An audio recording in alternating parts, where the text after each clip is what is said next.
Try this again. Try this again kung gagana na siya. Nabaan natin ng medyo mas gumagalaw-galaw na ako sa screen.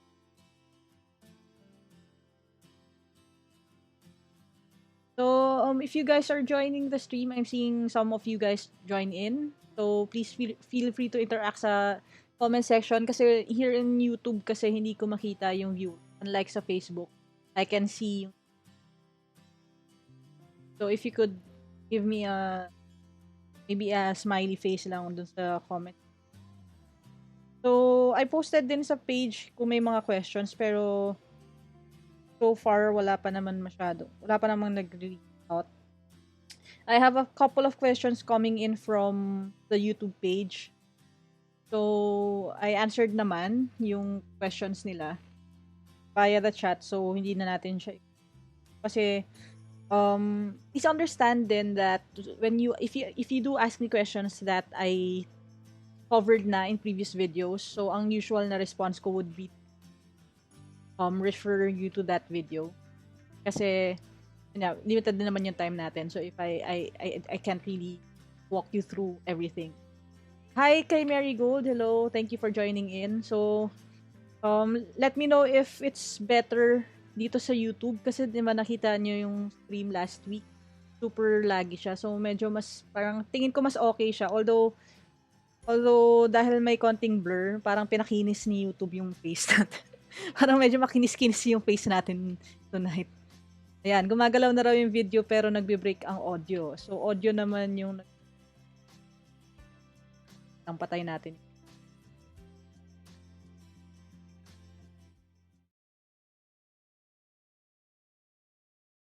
Okay na rin yung audio. Okay. Lang guys, tapit lang natin ako. Ayan. So, hi kay John Lee Angela Silvia Diaz. Hey, good evening sa iyo. Thank you for joining the stream. So, as I said, this is more of like a test stream. I want to hang out with you guys, tas i-check natin kung mag-work siya if you would migrate to YouTube instead of Facebook. Kasi as someone who has been kasi last, I think 2 years ago I started, or 1 year ago I started streaming mobile games sa YouTube by another page. Mas fluid siya pag nagsistream ako ng games.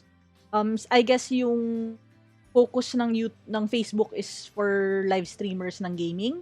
Kasi malaki yung ininvest niya talaga nila sa Facebook gaming. So maybe that's why mas priority yung server kapag gaming content. Kasi napansin ko kanina, a couple of days na ako nagtatry on and off ng stream.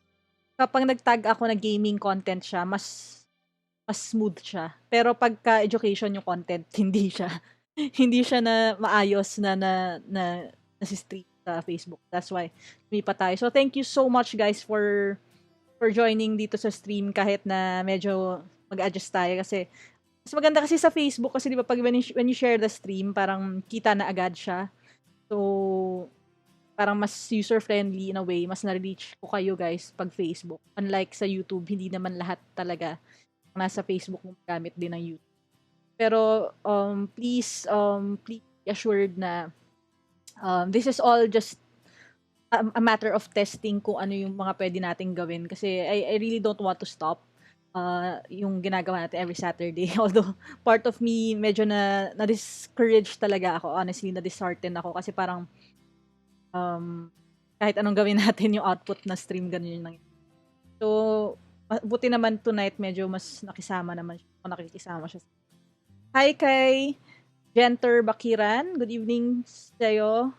Hey, hello, I noticed you and thank you sa support, thank you sa pag-chat sa atin and thank you for joining the stream.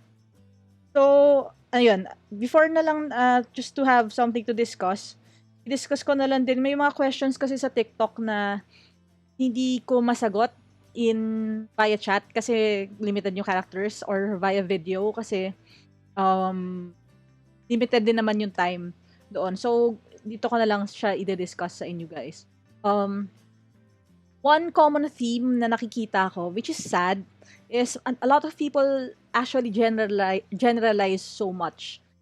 sa comments nila sa TikTok or even sa comments nila kapag nagko-cross-post ako sa Instagram or sa Facebook din na isa sa mga things that I noticed na laging nagpo-pop up is people say na parang iba na kasi yung mga bata ngayon or iba na kasi yung generation ngayon, masyado na silang maarte or iba yung generation ngayon, ayaw nila mahirapan or iba yung generation ngayon, hindi katulad natin noon or namin noon.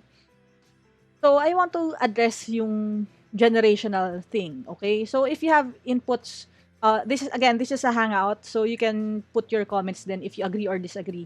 Okay lang, we will discuss things like that. Pero ito yung side ko, ito yung take ko dun sa generational gap na laging nagka-come up sa mga talks ko or sa mga dinidiscuss topics. When we talk about generational gaps kasi or iba kasi kami noon, ganito kayo ngayon, it's sad na kapag nag-stick tayo sa ganong mindset kasi it means na kino-close off natin yung sarili natin, kino-close off natin yung sarili natin from being able to influence or to affect yung next generation, and kino-close off din natin yung sarili natin for the next generation to be able to affect us din. Kasi if you look at the world, di ba mas better if different yung points of view, if different yung mga perspectives natin, and then we can come up with solutions na coming from iba-ibang perspective. Parang pag gumagawa ka ng bahay, di ba? When you build a house, hindi naman ako builder talaga, no? Pero theoretically, kahit naman Lego, kung gumagawa ka ng Lego, pwedeng gumawa ka ng house, pero kung isang angle mo lang siya tinitingnan, it may appear to you na okay na siya or tama na yung pagkakagawa mo or sapat na siya. Pero pagka minove mo pala to the side, hindi pala siya mukhang bahay, di ba? May mga ganong instances. So, dapat when we are given the opportunity to work together with people na ibang generation sa atin, dapat ganon din yung approach natin na this is my perspective, this is what I see na tama or I see na mali. And then we approach them or we manage them or we lead them with the intention din na ano naman yung nasa perspective mo? What do you see here? Kasi this is not to take away from the culture ng Pilipino na parang meron talaga tayong value sa seniority, no?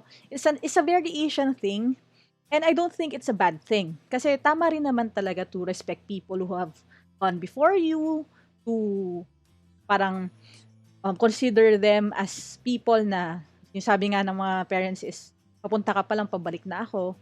It's not wrong. Pero, hindi dapat yun yung only perspective na tinatanggap natin. Kasi, ako hindi pa naman ako super tanda, 'di ba? Hindi pa naman ako boomer, no? Hindi naman ako ganun katanda. I won't say na lang my age, pero as someone who is exposed to the internet, 'di ba? Abutan ko naman yung nag-aaral ako, na-invento ang internet, sumikat ang internet. So I guess millennial ako, ang classification natin. Pero when I look at the Gen Z, yung mga kids or younger adults na from pagkabata nila hanggang ngayon is exposed sila sa internet, exposed sila sa social media, iba talaga yung perspective nila, iba yung pace that they approach life. So, I have to admit na, although yung parents ko or yung mga generation na nauna sa akin, maybe the boomers, approach technology na mas cautious, and then generation ko is we utilize technology na, utilize the internet na better, iba pa rin yung degree ng utilization ng mga mas bata pa sa akin. Kasi nakikita ko rin even nung, sabi ko nga before, when I used to manage or work with a team na mas bata sa akin.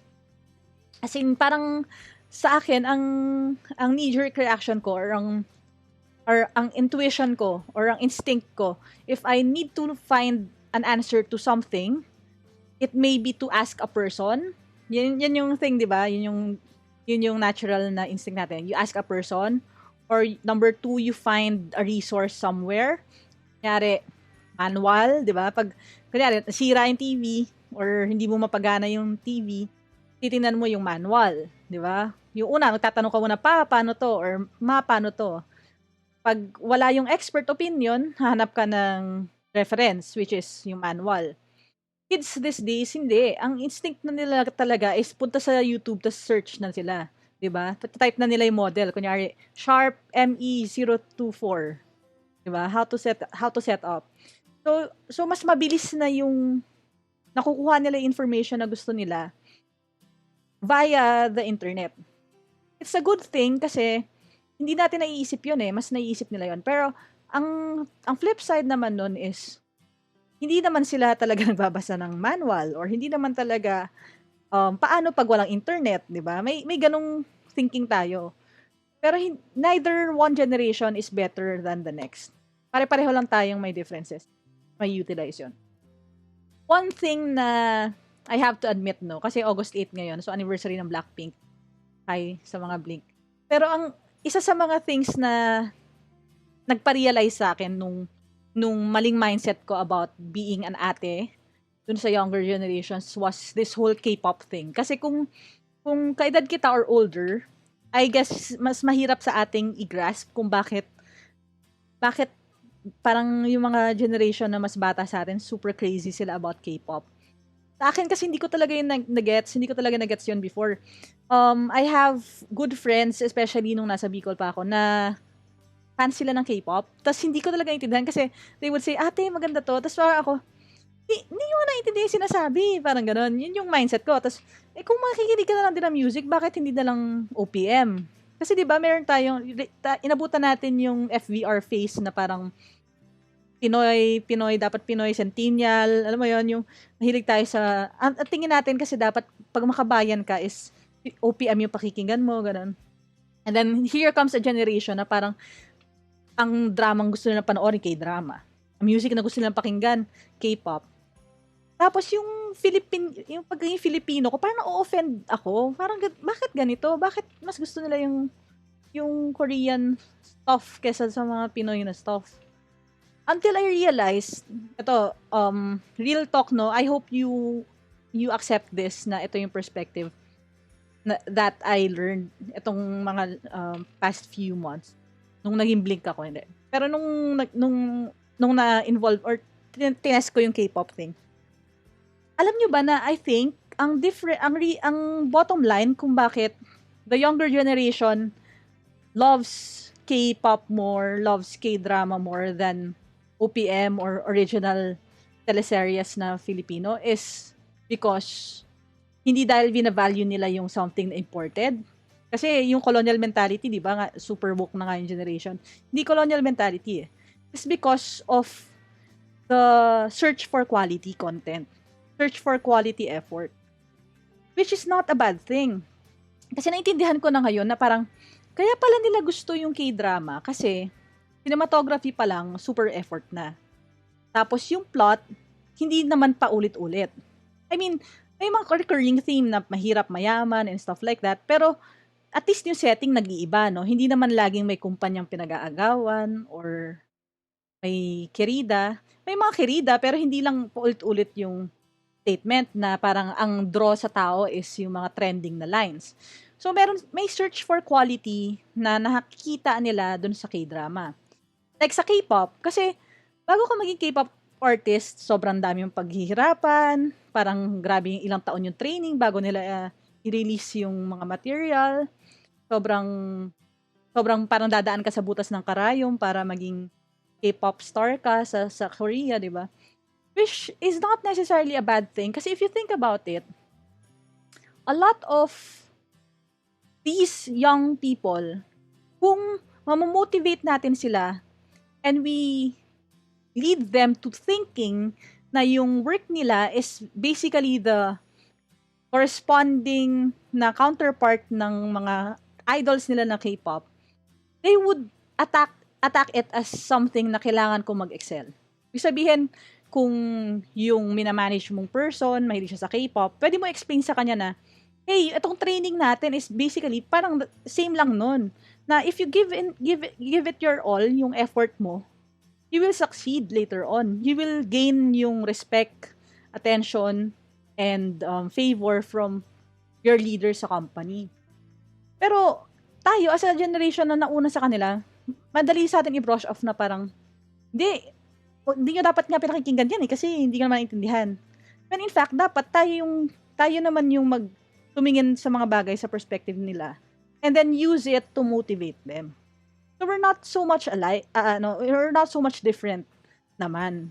It's just that hindi natin na-utilize yung mga differences na yon as something na not to manipulate or control them, but to motivate them. Yun yung na-realize ko rin. Ito kasi past few days or past few weeks, yung mga short content natin sa TikTok, laging may nagsasabi na, hindi na ganyan ngayon mga bata. Mga bata ngayon parang nahirapan na lang konti, nagre-resign na, ganito, ganyan. Which is true, may mga ganun pa rin. Pero if you think about it, sa lahat naman ng generation may ganun, di ba? Sa generation naman ng parents ko, may mga coworkers naman sila ding hindi ganun kasipag. May mga coworkers silang masipag. So, in every generation, may mga outliers. May mga tao talaga na hindi motivated. May mga tao din na sobrang motivated. Ngayon, kung for whatever influence, circle of influence na responsible tayo, kailangan lang nating i-approach yun na parang with an open heart and an open mind. Na parang, where are you coming from? Ano yung perspective mo? Pag-usapan natin. Parang ganun. Wala lang. So something I realized din. So, I don't know if feeling kayo na makinig lang for me sharing stuff, random stuff like this. Kasi this, again, a test stream. But if you have questions, just key in sa comment section kung may gusto kayong malaman tungkol sa akin. Wag lang age tsaka weight. Kasi, age and weight ang mga bagay na hindi mo tinatanong sa girls. Sabihin ko lang na lang ulit sa inyo kasi I used to, back when I was discipling or handling yung group of namin before, I always tell them, there are two things you don't ask women. Yung age nila, tsaka weight nila. Hindi mo i-ask. Yung pangatlo, waistline. So, medyo weird naman kung tatanong waistline. Pero basically, age and weight. Kasi, no woman wants to be thought of as older than she is or heavier than she is. Pero ngayon, normal na sa social media apparently na if you want to bash a person, you tell them na mataba sila or tell them na mukha silang matanda or so. Hurtful stuff. So if you're a guy watching this stream, please take note, no? If please consider my words. Don't ask women their age, tsaka don't ask women. That will make you a better man instantly. You avoid those things. I have a few more items na I want to share. Kasi ito yung mga gusto ko rin i-discuss sa TikTok. I haven't just figured out a way na hindi ako mag-flip top para na mapagkasya siya, no? Okay. So I got a question. I don't know if she's watching yung natin. Pero I gave her my response na rin. Someone asked me, meron daw kasi, she took up a course with the intention na this course would help her become a manager. Maging manager. And then, she told me her story na parang she worked naman, she has 6 months work experience in an industry na inline naman sa course niya. And then, now she wants to be a manager. And then, when she applied, she was told now that she needs at least 2 years experience para maging manager. And then she said, she opened her heart naman na parang na-dishearten nga raw siya, na-discouraged siya. So she's asking for motive. Now, I'm gonna share with you guys kung ano yung thoughts ko rin. This is something I shared with her, but I'm not gonna expose her na lang kasi I think it's something personal, but it's something that I think everyone can learn from din. I can brush it off and say na parang, ba't ganito yung mga bata na yun? Pero hindi ganun eh. Yun talaga yung goal niya. Pero ito yung current situation. And this is something I want to tell you guys. Nothing is ever achieved overnight. Okay? Walang shortcut sa mga bagay. If you say that your previous work experience ay 6 months long, ako personally, kung ako yung hiring manager, red flag na yun agad sa akin. Ano ibig sabihin nun? Kasi, di ba sa Philippine labor laws, Ang 6 months is, big sabihin, pag na-complete mo lang yung 6 months, regular employee ka pa lang nun. Right? Na-finish mo pa lang yung probationary period. So, ibig sabihin, hindi ka pa, regularize mo pa lang, umalis ka na doon, and now you want to man. Red flag yun sa akin. Kasi sa totoo lang, when probationary pa lang tayo as employees, best foot forward tayo dyan kasi first 6 months, di ba? Kasi they can either retain you or hindi ka nila irregularize, no? Although, supposedly, nagsa-sunset naman yun. So, pag nag 6 months and 1 day ka, regular employee ka na agad. Ang totoong test ng quality of work, by experience, sa nakita ko nung ako pa, nung early part ng career ko, is after the 6 months. Kasi dun mo palang makikita yung changes.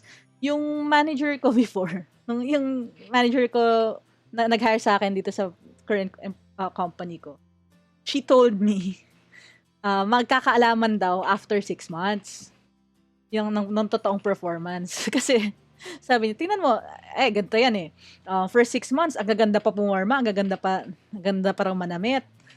Sabi niya. Pero pagdating ng 7 months, pagdating ng 1 taon, naka-sweater na lang daw pumasok, naka-hoodie na lang daw pumasok. And I laughed about it kasi totoo. And personally, ako rin, no, first 6 months ko talaga, as in, lagi ako naka-long sleeves, lagi ako na-jacket, laging ano pa nga eh, I couldn't say smart casual, talagang business attire ako eh. Tapos, nung na-regularize ako, unti-unti, nag-adapt na rin ako dun sa norm dun sa company na parang ang normal lang pala is smart casual. O di smart casual na lang ako, parang ganun. So, if you are applying for your next job, tas ang last job mo is 6 months, you have to be prepared to answer yung question kung bakit ka lumipat or bakit 6 months ka lang dun. And if you can't answer that in a way na masasatisfy yung interviewer, I'm telling you guys, there's no way na kukunin nila kayo. Kasi kung ako rin yung manager, red flag sa akin yun. So, kasi ganito rin. In the same way na nagpapasiklab tayo sa first 6 months natin, sa first 6 months natin, pinapartidahan din tayo ng team natin. Ano ibig sabihin nun? Yung workload mo, hindi pa yung, normally yung workload mo is possibly hindi pa yun yung same na workload sa mga ibang employees. Well, unless talagang nagpasiklab ka at magaling ka, no? So, may partida factor. Now, this may not be the case for you, pero yun ang assumed case ng interviewer mo. Kasi hindi naman niya alam yung culture ng company mo eh. So, ang i-assume niya lang is basically, first 6 months, so hindi ka pa namememuhan pag na ganito. Hindi pa masyadong ni-require mag-OT. Kasi bago ka pa eh, freshy ka pa eh. So, hindi ka pa man nila masyadong hinihingan ng malaking output. Hindi ka pa nagpe-perform within a year, malis ka na, and now you want to manage. So, talagang mahirap yun. Ito is something na nanggaling sa tita ko. She would always say this. Kung gusto mo ikaw magdidikta sa culture ng company, or ikaw ang boss at walang sisita sa'yo, gumawa ka ng sarili mong company. And hindi yun snide remark. It's real. Kung gusto mo na ikaw yung boss, ikaw magdidictate ng culture, walang magsasabi sa'yo na hindi ka adequate, ikaw ang manager, ikaw ang lahat, gumawa ka ng sarili mong company. And that is the only way na madidictate mo. Kasi, in the same way na hindi lahat ng tao built for business, hindi rin lahat ng tao built for employment. Ibig sabihin, may mga tao talaga na hindi sila hiyang na maging empleyado. And it's not a bad thing. Honestly, between me and Laika, sa aming dalawa, I think kaya rin she found success and her heart dito sa ginagawa niya. Kasi she's very self-motivated. Hindi niya kailangan ng manager na magsasabi sa kanya na, oh, may performance review, ganito, ganyan. Yung sister ko, hindi siya ganun. Self-motivated siya. So, hindi niya kailangan ng management na magsabi sa kanya na ganito, ganyan. And, nag-fit na parang, in essence, may sarili siyang business, may sarili siyang pag-freelance, yung content niya, ito na yung kinabubuhay niya for so long. Ako, I couldn't say the same for myself. Hindi dahil sa hindi ako self-motivated. Hindi dahil sa mga ganun. Pero, Yung personality ko kasi, I crave for teamwork. I crave for collaboration. And kung mag-isa lang ako, and hindi ako part ng isang company, I don't think masasatisfy yung side na yon ng pagkatao ko. I'm a little confused. in, in, introvertedness, yung introvertedness ko, hindi siya all the way. Introverted ako pag may dindil ako sa sarili ko. Pag nag-anxiety attack ako, pagka down ako, gusto ko lang mag-isa. Even my best friend, hindi niya ako ina-approach pagka ganun kasi kailangan ko i-process mag-isa. Pero on good days, kapag may gusto akong gawin, I love helping people out ng harap-harapan. That's why namimiss ko talaga. Lalo na ngayon with the work from home setup. Namimiss ko yung interactions like yung pag may nagpapatulong sa file nila, ganun, yung pag dumaan ka lang sa, pa tingnan mo nga to, ganyan. Namimiss ko yung mga ganung bagay. Kaya nga, last week, one of my ex-teammates nag-message sa akin na parang nagpapatulong siya doon sa file. Tapos, talagang natuwa ako kasi na-miss ko yung ganong interaction. Hindi dahil sa pabida ako or anything, pero to have someone tangibly na parang na-solve mo yung file nila, parang yun yung nami-miss ko. Kasi pagka work from home, they hesitate na mag-ping or magtanong. Hindi katulad kapag nasa office kami, pag napadaan ka talaga, minsan kakalabitin ka ganun. Yun yung nami-miss. So again, going back to my point, if you're not willing to pass through yung mga, yung tawag ko kasi doon paying your dues eh. Ang sabi ng paying your dues is wala kang choice, pero kasama yun sa pag-invest mo. So, if you want to be a manager, kasama yun. You have to invest yung proof of tenure, you have to invest yung proof of competitiveness, proof of productivity, proof of loyalty. Kasi kung ako ay manager, hindi kita i-hire kung I don't see na you are gonna be loyal to the company. Bakit? Kasi ang manager is the representative of the company when facing the employees.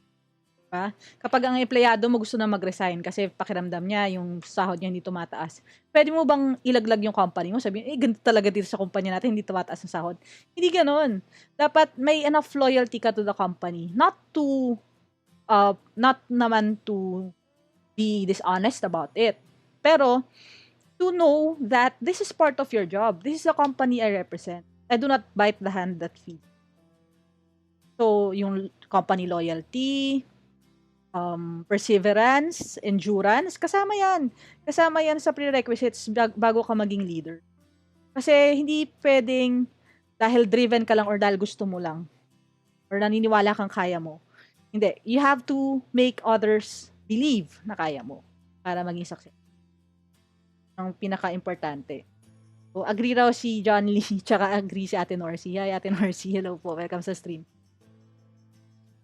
If there's one thing siguro na, yun nga, yung kailangan natin strike yung balance eh.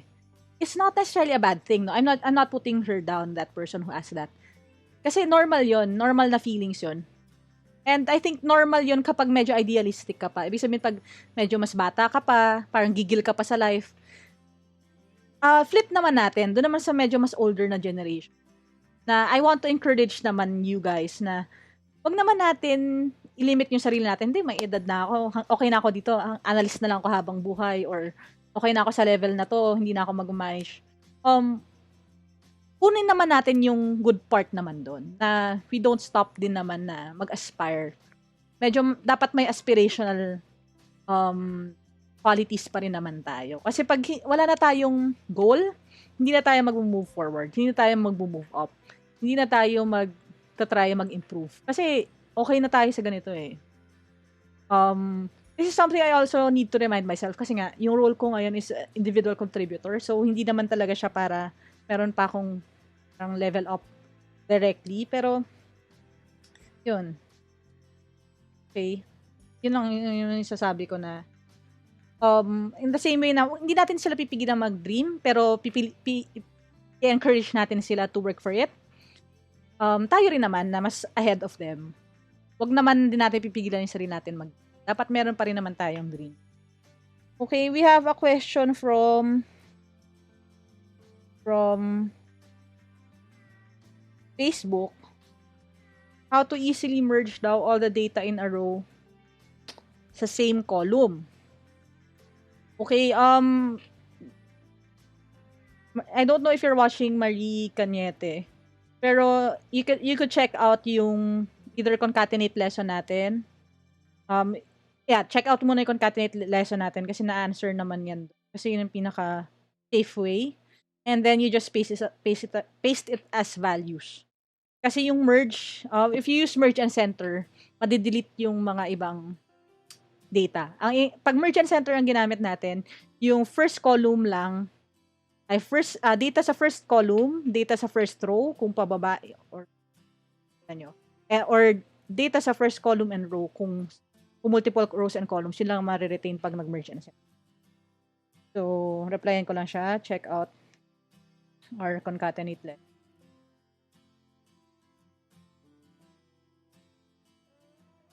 Oh,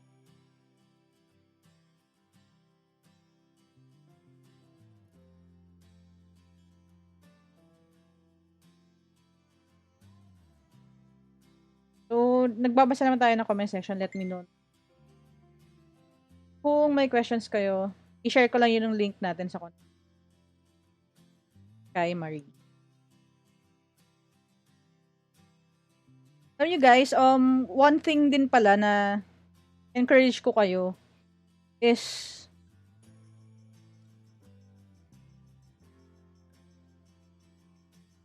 one thing din na I find na confusing is a lot of people recently sa TikTok especially, they don't check out yung profile. So they begin to ask questions like, paano po yung pivot? Ganon. Na-cover ko na siya. Or paano yung ganito? Na-cover ko na siya. Make it a habit, guys, to check out muna yung playlists natin para ganon. Kasi as much as I want to answer all the questions, hindi ko kasi mahanapan ng time na to answer the comments section, lahat ng comments. And iniiwasan ko rin to hang out sa comment section kasi mas na-expose ako sa mga toxicity. Maraming toxic na tao doon. So, okay. Keyboard shortcut ng name box. Name box, do you mean yung define ng name? Yung lesson natin about defining name. Yun ba yun?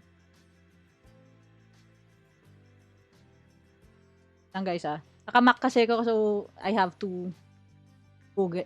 Actually, I think you can Google naman. Pero sige, Google na lang din natin. Define name. Kasi kung bukas ang Windows kasi yung Excel ko mas madali. Pero sabi dito sa Google, shortcut daw is Control-Shift F3. Control-Shift F3. I can't test, sorry kasi naka-Mac ako, so hindi siya mag-a-appear ng tama sa akin. But you can try this. Control-Shift F3. Control-Shift F3. Pero kasi ang name manager, alam ko Control F3 eh. Hindi ko alam kung ganun pa rin sa yung dating version ko ng Windows. Pray for me guys na makakuha ako ng budget para sa Windows laptop para pwede na akong mag broadcast ng sabay. Kasi right now yung streaming kong laptop is yung Mac. So, pagka Windows, pag mga keyboard shortcut ganyan, hindi ko siya ma-demo sabay. Kasi wala kang hindi same ang shortcuts ng Mac tsaka ng so, I think nag-work naman sabi ni shortcut natin. Regards to yung naming manager, yung name manager or naming manager, usually pop up yun eh. Pag lumabas yun. Mas gusto ko rin gamitin yun minsan kapag multiple yung name. Pero kung isa lang na pa isa-isa na field, mas madali kasi sa akin yung i-click ko na lang yung Siguro dahil lumaki ako sa Counter-Strike, so mas parang mabilis sa akin, sa isip ko mabilis yung mouse. So kiniklik ko na lang yung kiniklik ko na lang yung plot sa tabi ng formula bar. Yun yung naidulot ng Counter-Strike sa akin. Masyadong mabilis sa mouse. Hindi ako masyadong ma-shortcut na keyboard shortcut na tao. Na-ellipse nga ako pag nakikita ko yung mga office mates ko, yung naka-control shift space, mga ganun-ganun. Yung parang insert sila ng ganito. Magaling sila sa akin sa keyboard shortcuts. I'm more of dun sa data analysis tsaka pag-move around ng formulas Hindi masyado sa keyboard shortcut. Matyaga ako gumamit ng mouse. I'm learning. I'm gonna cover that. I'm gonna make content on that. Once na-fix natin yung pag nakakuha tayo ng hindi naman kukuha kasi hindi naman tayo magnanakaw. Pag nakaipon tayo enough for a win. I'm planning to do that. Kasi again, thank you guys for the support sa TikTok. Kasi TikTok, they have a fund for educational creators.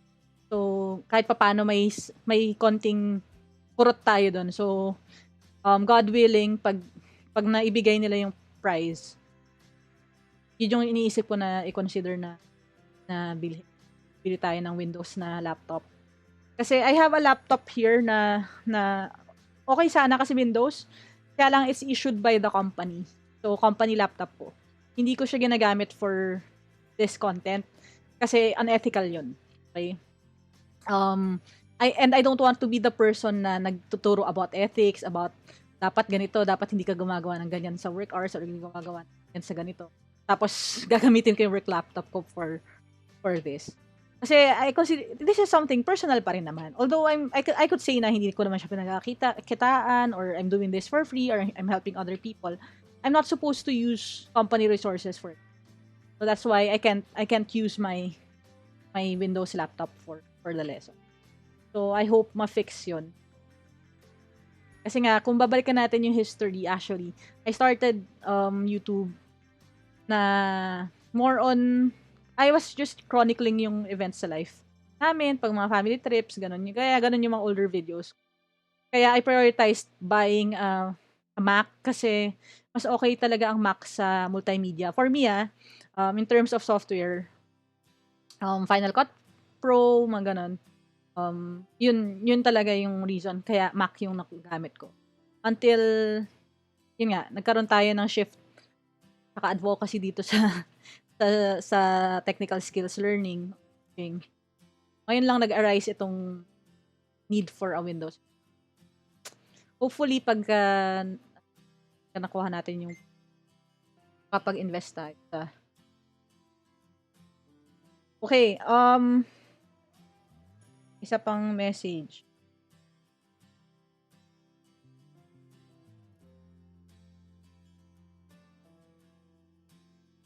Yun. Address ko lang, sa inyo ko na lang ikukwento, address ko na lang sa inyo. Kasi may trend din ngayon sa educational content, especially after na close yung TikTok queue. Kasi nga may fund for the educational content. After nun, when na-declare yung mga nanalo, I'm part of a group din kasi na mga educational creators.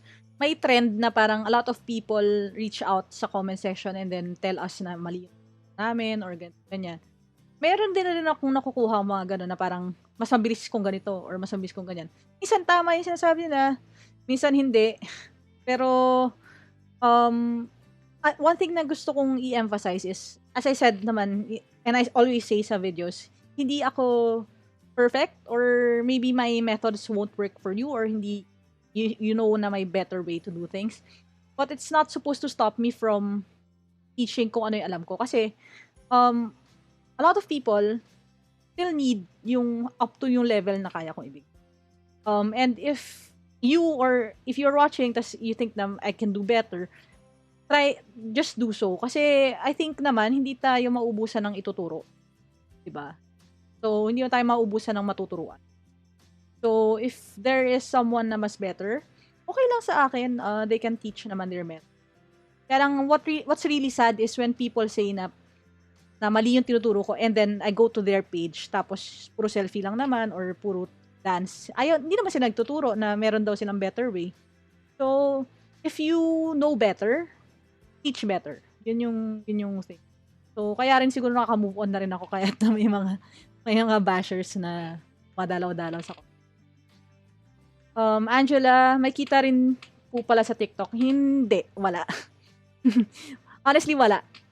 Pero yung event na yon is a contest. Parang ganun. May contest na ang sabi nila is kapag you uploaded a certain quality video dun sa time frame na binigay, they will choose I think 5 people sa isang level and then may iba-ibang levels. Tapos may prizes yung mga qualify. So naka-qualify naman tayo thankfully, salamat sa Diyos, naka-qualify naman tayo ng isang prize. So yun yung prize natin. Hintay pa natin yun. So pero in terms of kita, wala pong kita sa TikTok. Honestly, wala akong kita sa TikTok, wala pa akong kinita sa YouTube or sa Facebook. Wala pa akong kinita, guys. Kasi magsasabi na ginagaya ka raw si Ann kasi gusto ko rin daw kumita. Parang ganun. Wala pa akong kinita. Actually, lugi pa ako kasi bili ako ng mic, bili ako ng ilaw, bili ako ng camera, ganun. Tapos ngayon, bibili ako ng laptop na para lang panturo. So, lugi pa ako talaga, actually. Kaya lang, hindi naman kasi hindi ko to ginagawa para kumita. Yun ang point ko. Pag may isa sa inyo nagsabi, oy, coach, nakuha ko na to. Oh, good. Or last week may nag-comment na, na-comment po ako sa meeting kasi tama raw yung report ko. Yun yung kita. Yun yung kita ko. Di ba? Kasi nga, may full-time job naman ako. I don't really need to earn from this. Parang it's more of gaining new friends, tapos, yun nga, giving back to the Philippines, di ba? To everyone na kababayan natin. Kasi, it's sad that may mga nagko-comment din na parang, napag-aralan ko na to or dali lang nito kasi na-cover na namin to sa klase namin ng elementary.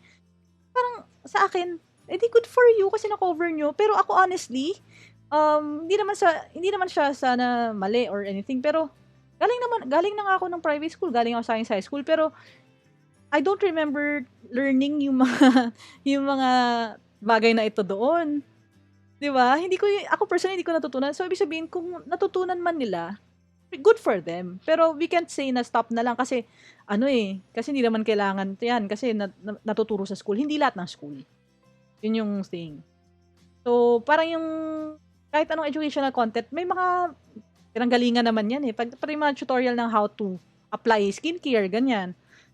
Meron namang direction sa likod ng 'di ba? Sa likod ng cosmetics or sa likod ng mga products. Pero you still want to learn more about it kaya nag-research.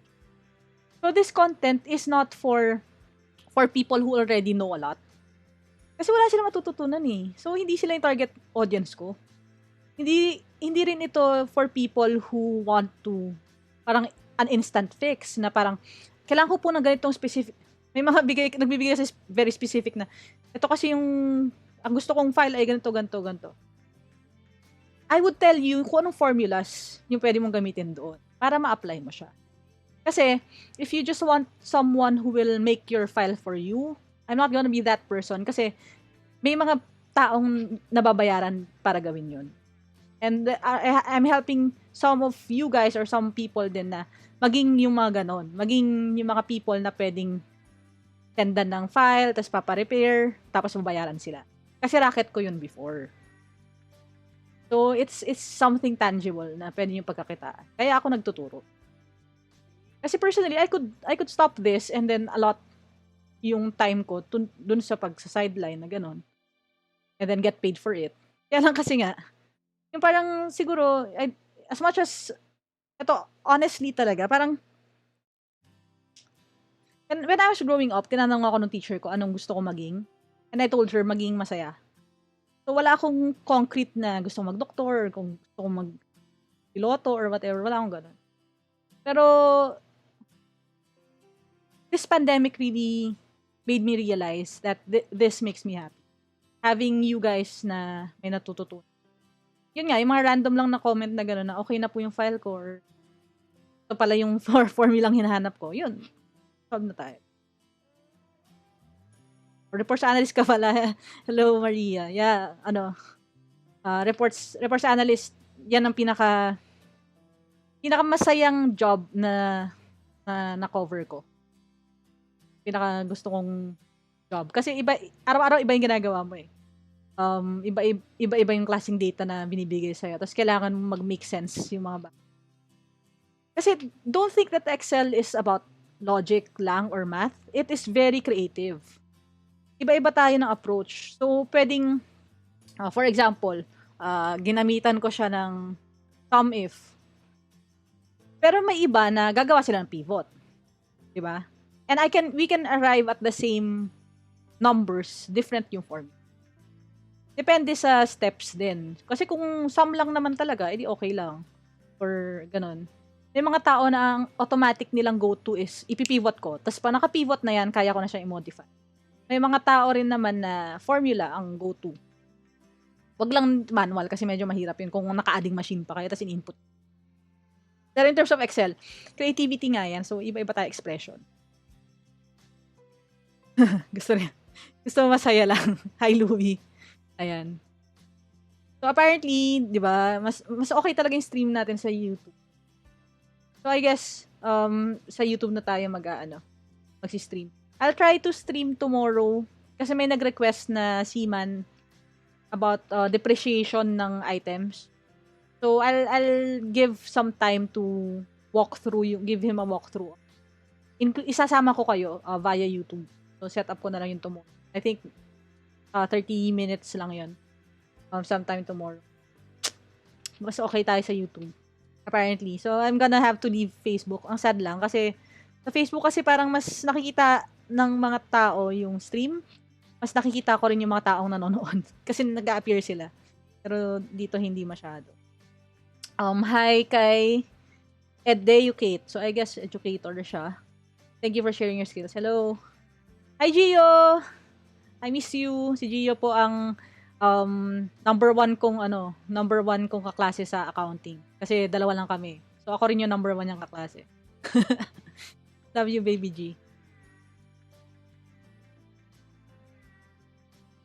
Oh, sabi ni Angela, may na-share na rin daw siya sa workmates niya from the tutorials and nakapag-share siya sa workmates. 'Di ba? Sarap ng feeling 'yon.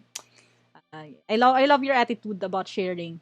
Kasi ewan ko na-share ko na rin yata sa previous stream, pero may times before hindi sa work experience ko, I think nung nag-intern pa ako, na may mga files na naka-password protect yung formulas niya. Ayaw nila ipakita kung saan nanggaling yung formulas. Ayaw nila i-share yung mga alam nilang formula sa amin. Ganun. So, ang sad ng ganun. Kasi ang sad sa ganun is pag nag-resign siya, paano na? Dala niya yung formulas niya, di ba? So, it's good that we have the attitude of sharing. Kasi nahahasa rin tayo, hindi lang dun sa skills natin sa Excel, pero sa communication skills, di ba? Nakikita rin nila, oh, this girl pala, or this woman can share, can have a role na more on communication din. Maybe leadership pa kasi na-influence mo sila to change your mindset. So, good job, Angela. I'm proud of you. Okay, may question tayo kay John Lee. Sabi niya, paano po sa Excel ilalagay number of minutes every number of work? 5 minutes every number of work. Parang productivity report. Hindi ko masyadong gets yung question. 5 minutes every number. Do you want na sa Excel makita mo yung actual number of minutes it took to finish it? Parang tracker, ganun? Or saan galing yung number of minutes? May pinanggalingan ka bang iba pang report? Or pa-elaborate? Kasi if tracker, kailangan mo siguro ng you can use equals now.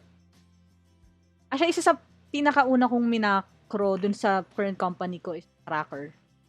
So, it's start, stop, tapos record time, parang ganun.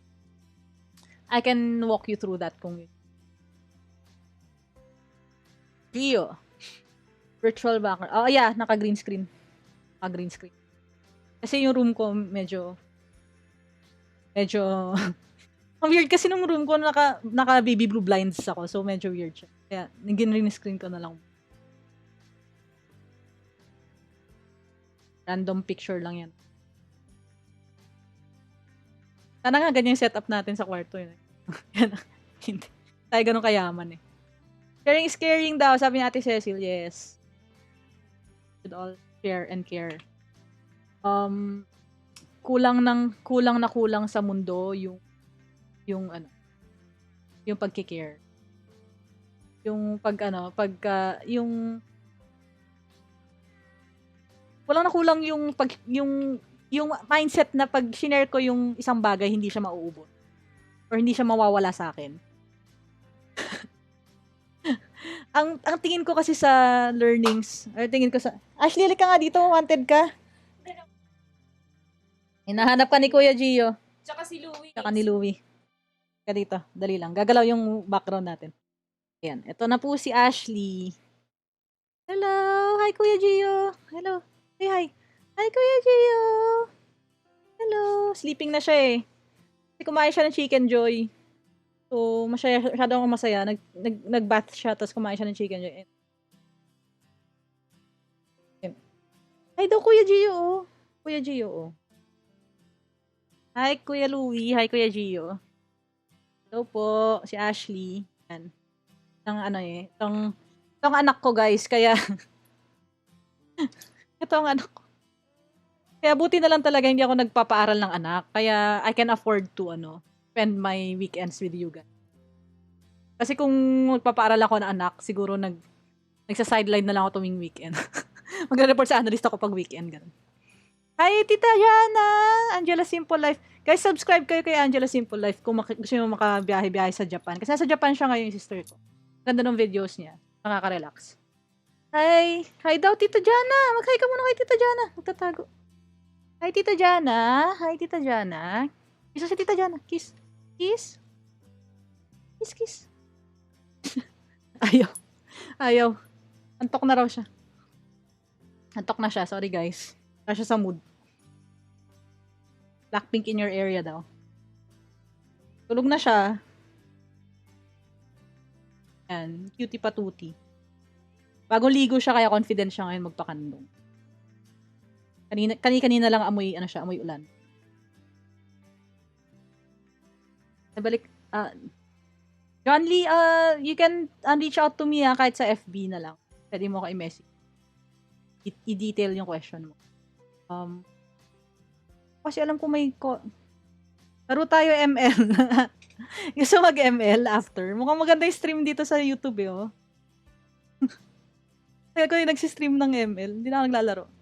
By the way, kasi ganito yun, may tournament sa office namin, so hindi ko lang kung sasali talaga ako. May tournament ng ML sa office. 1.5 months na ako hindi naglalaro ng ML. Walang kung maglalaro ako. Anyway, so to wind it down, kasi we've been hanging out for 1 hour na. Again, thank you guys for all the support. And I'm so proud of the community we built. I'm seeing some people na ang sipag sumagot. Sinasagot din nila yung mga questions na syempre minsan di ko mabalikan agad yung to respond. May mga sumasagot na rin ng mga questions, may mga nagbibigay ng links. Sobrang hindi ko na-expect na ganun kasi alam ko coming into it, parang alam ko one-man team to. It's gonna be me responding to everything. May mga sumasagot na, so I'm really grateful for that. Yun. I just want to encourage you guys to keep on keeping on. Tuloy-tuloy lang tayo. And I'm so happy na mukhang this works. So, itong formula na to, dun sa software ko, tsaka sa hardware ko, so, formula na to sa streaming natin, mukhang ito na yung gagamitin natin moving forward. So, yay! So, tomorrow sana sa stream natin, gumana siya. So, I'll prepare yung files tonight para bukas makapag-stream tayo ulit. Pero for now, mag-ML kami dyan. Sorry. Mag-ML ba tayo? Yan. So, yan, MJ. Again, thank you. Let me know if you have any other questions. Mas maganda sa Facebook page mag-message na kayo. If I can't respond there, kasi hindi ako maka-respond there agad kasi probably may work. Kasi medyo audit season ngayon. So, kung hindi ako maka-respond agad, hindi ibig sabihin hindi ko nabasa. Nababasa ko yun. Pag free time ko, sasagutin ko. Last week, actually, or 2 weeks ago, I actually, nag-Zoom call kami ng isa sa mga nag-question. So, I gave him, 2 hours na discussion dun sa file niya. So, I'm willing to do that. Depende if kaya ng time. Except kung may limitations tayo sa time. So, happy na fluid tayo dito sa YouTube. Yan. So, try natin mag-stream. Anyway, again, thank you guys for everything. I really appreciate your help. Really appreciate yung positive comments nyo. People who have I consider you guys new friends na eh. Parang ganun. Kasi I can't really be with my friends physically ngayon. I can't really help them out as much as I want to ngayon. Pero you guys, kayo na yung online. Hi kay Jay Serrano. Hello. Tapos sa stream, mag-hello si Ashley. Hello po. Diba? Hindi ka masyadong kita anak eh kasi medyo madilim. Join us tomorrow again guys. See you sa stream natin tomorrow. I'll just post yung link sa Facebook page. You guys can see. Or if not, subscribe na kayo dito and then hit the notification bell para ma-notify kayo kapag na-stream tayo ulit.